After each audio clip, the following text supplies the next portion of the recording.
Welcome back to New Jersey Viewpoint. I'm Ken Rosato. Well, lately we've seen an incredible rise in cyber attacks, and it makes one wonder, what should the average person know about these? Is cybersecurity, in fact, getting to be more and more insecure? If you're a victim of a cyber attack, what should you do? Please join me in welcoming Paul Oster, who's a cybersecurity and credit repair expert who is CEO of the firm Better Qualified in Eatontown, New Jersey.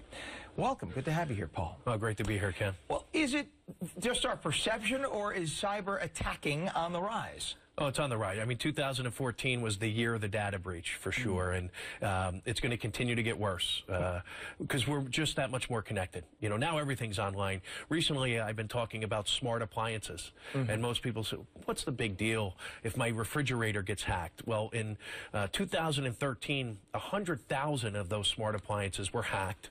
Wow. Emails were stolen, passwords were stolen, and the point there is most people use the same password for their refrigerator or smart appliance as they do for their banking account. Oh, wow. So once they're in, and anything that's connected online is just a pathway to our identity. You mean it's bad that I use the password?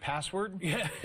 Hello, goodbye, 1, 2, 3, 4, 6, 5, 4, 3, 2, 1, all of those things, or not changing your pins and passwords. We've almost become numb. We joke about it, right? Another data breach, 1 million, 10 million, 1 billion, who cares? I feel okay. Didn't hurt me, so I don't change my pins and passwords.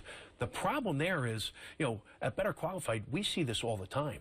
And we deal with the aftermath, the victims. And victims of identity theft, if you could talk to one, you would know, you would do something proactively to make sure you never become one. It's just, and I'm sure I'm speaking on behalf of 90% of the people, if I could be so bold as to say this.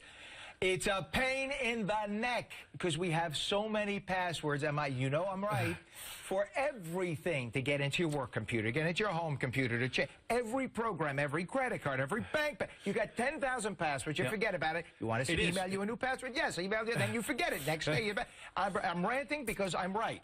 So it becomes so annoying. Yeah. And you got to do it because of these morons who sit in the pajamas in their grandmother's basement and they sit there trying to hack into your credit card. It is annoying, and it's a pain in the neck. But again, identity theft is a pain in the neck, your stomach, your chest, your legs. If you're a victim of identity theft, it's devastating. So I know it's inconvenient. People say to me all the time, if I have to change my account number, Paul, I have stuff that's on auto pay, and I have to call the creditor. Okay. Is it going to take you 10 minutes? The average person is dealing with the effects of identity theft years after they're a victim. How often do you recommend that we change our pins and our passwords? This is where I become the most unpopular guy in the room. It's at least every 30 days. So you're telling me I should walk off the set right now? We might want to take a commercial break. Oh, my gosh. That's crazy. But all right, but here's my question. If it's so darn easy for these hackers to hack in, then what really are you telling? Then if they could hack into my current password, then what is changing it going to do? If they can hack into this, why can't they hack into the next one? That's great. The perception is that it is easy. So the data breaches happen. That doesn't mean they have access into your accounts. They can get to your accounts, and if you think about the days of when guys used to walk through the parking lots just checking car doors, what car do they get into? The one that's unlocked. Right. So if you haven't changed your pins and passwords, if your password is still password or hello, you're the account that they're going to take over. So they have the sophisticated softwares that run these algorithms to try and figure out, even if you have a difficult password. But at the end of the day, the easier you make it for them, the more likely you're going to become a victim. And again, this is where I become the most unpopular guy in the room.